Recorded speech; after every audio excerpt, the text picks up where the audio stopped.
Chapter 24 treats on a very poor subject, but is a short one and may be found of importance in this history. It was no unfit messenger of death who had disturbed the quiet of the matron's room. Her body was bent by age, her limbs trembled with palsy, her face, distorted into a mumbling leer, resembled more the grotesque shaping of some wild pencil than the work of nature's hand. Alas! How few of nature's faces are left alone to gladden us with their beauty. The cares and sorrows and hungerings of the world change them as they change hearts, and it is only when those passions sleep and have lost their hold forever that the troubled clouds pass off and leave heaven's surface clear.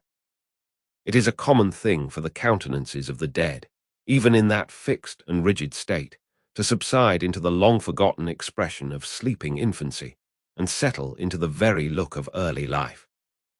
So calm, so peaceful do they grow again, that those who knew them in their happy childhood kneel by the coffin's side in awe and see the angel even upon earth. The old crone tottered along the passages and up the stairs, muttering some indistinct answers to the chidings of her companion.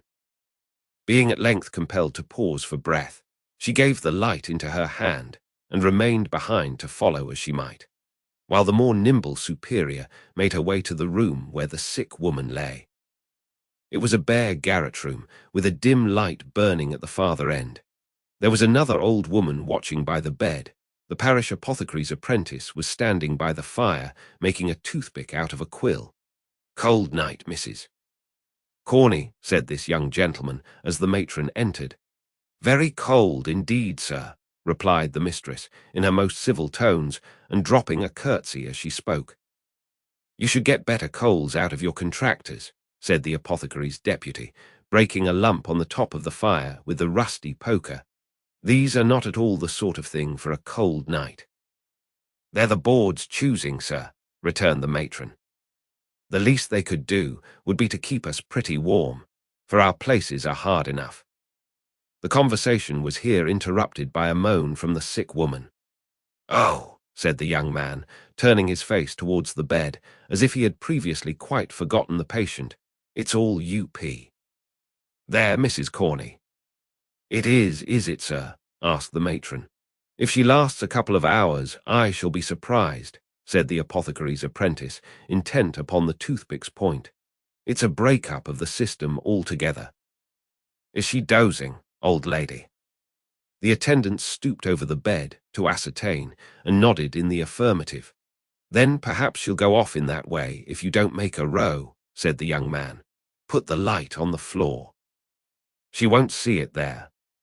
The attendant did as she was told, shaking her head meanwhile to intimate that the woman would not die so easily.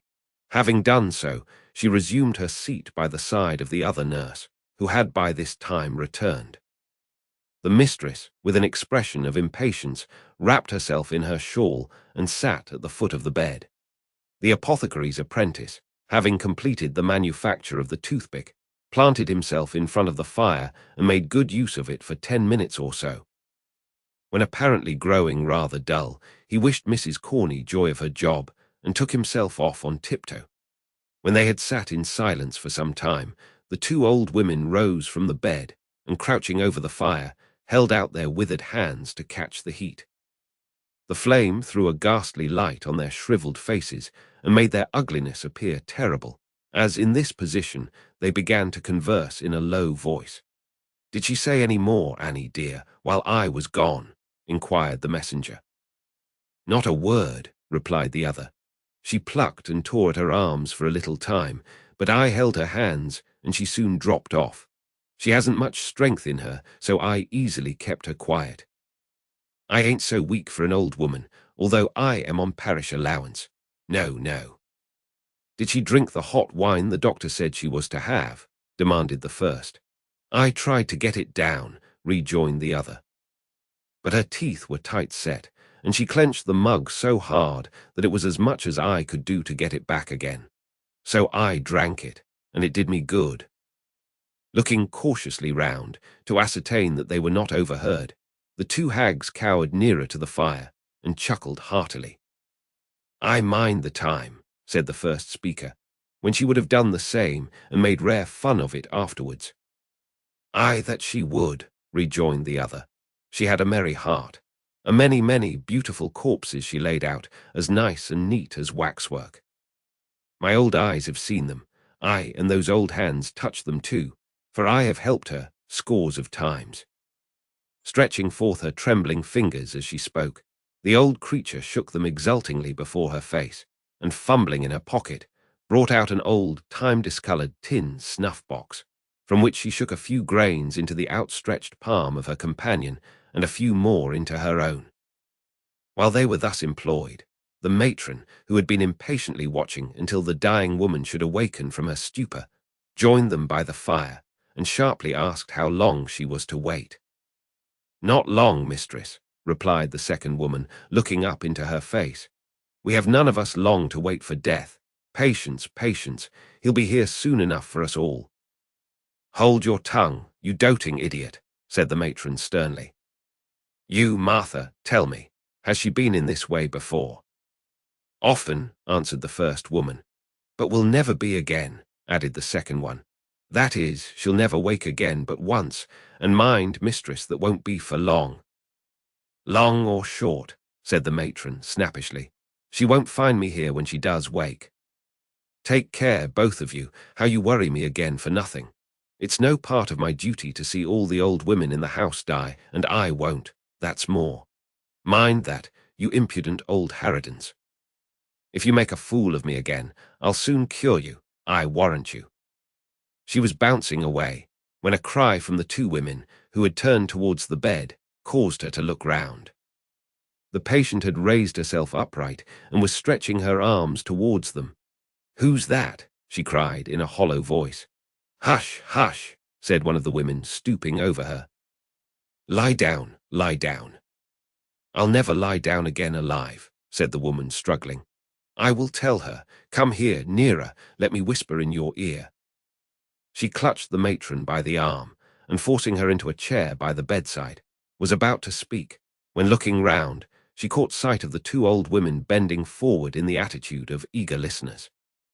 "Turn them away," said the woman drowsily. "Make haste, make haste." The two old crones, chiming in together, began pouring out many piteous lamentations that the poor dear was too far gone to know her best friends, and were uttering sundry protestations that they would never leave her, when the superior pushed them from the room, closed the door, and returned to the bedside. On being excluded, the old ladies changed their tone, and cried through the keyhole that old Sally was drunk, which, indeed, was not unlikely, since, in addition to a moderate dose of opium prescribed by the apothecary, she was labouring under the effects of a final taste of gin and water which had been privily administered, in the openness of their hearts, by the worthy old ladies themselves. "Now listen to me," said the dying woman aloud, as if making a great effort to revive one latent spark of energy.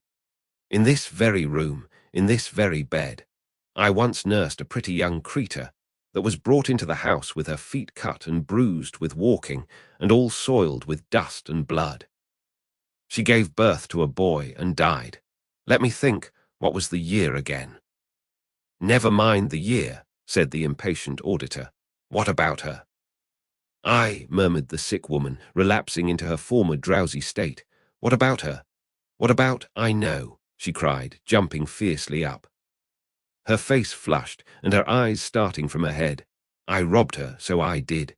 She wasn't cold. I tell you she wasn't cold when I stole it." "Stole what, for God's sake?" cried the matron, with a gesture as if she would call for help. "It," replied the woman, laying her hand over the other's mouth. "The only thing she had. She wanted clothes to keep her warm and food to eat, but she had kept it safe and had it in her bosom. It was gold, I tell you. Rich gold that might have saved her life." "Gold," echoed the matron, bending eagerly over the woman as she fell back. Go on, go on. Yes, what of it? Who was the mother? When was it?"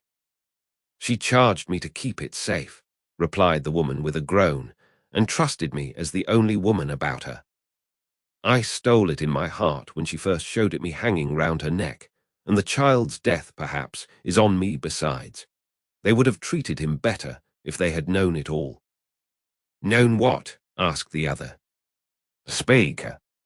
"The boy grew so like his mother," said the woman, rambling on and not heeding the question, "that I could never forget it when I saw his face.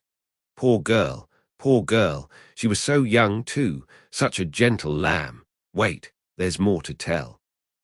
I have not told you all, have I?" "No, no," replied the matron, inclining her head to catch the words as they came more faintly from the dying woman. "Be quick, or it may be too late." "The mother," said the woman, making a more violent effort than before. "The mother, when the pains of death first came upon her, whispered in my ear that if her baby was born alive and thrived, the day might come when it would not feel so much disgraced to hear its poor young mother named. And oh, kind heaven," she said, folding her thin hands together, "whether it be boy or girl, raise up some friends for it in this troubled world, and take pity upon a lonely, desolate child, abandoned to its mercy." "The boy's name?" demanded the matron. "They called him Oliver," replied the woman feebly. "The gold I stole was—" "Yes, yes, what?" cried the other. She was bending eagerly over the woman to hear her reply, but drew back instinctively as she once again rose, slowly and stiffly, into a sitting posture. Then, clutching the coverlid with both hands, muttered some indistinct sounds in her throat and fell lifeless on the bed. "Stone dead," said one of the old women, hurrying in as soon as the door was opened. "And nothing to tell, after all," rejoined the matron, walking carelessly away. The two crones, to all appearance, too busily occupied in the preparations for their dreadful duties to make any reply, were left alone, hovering about the body.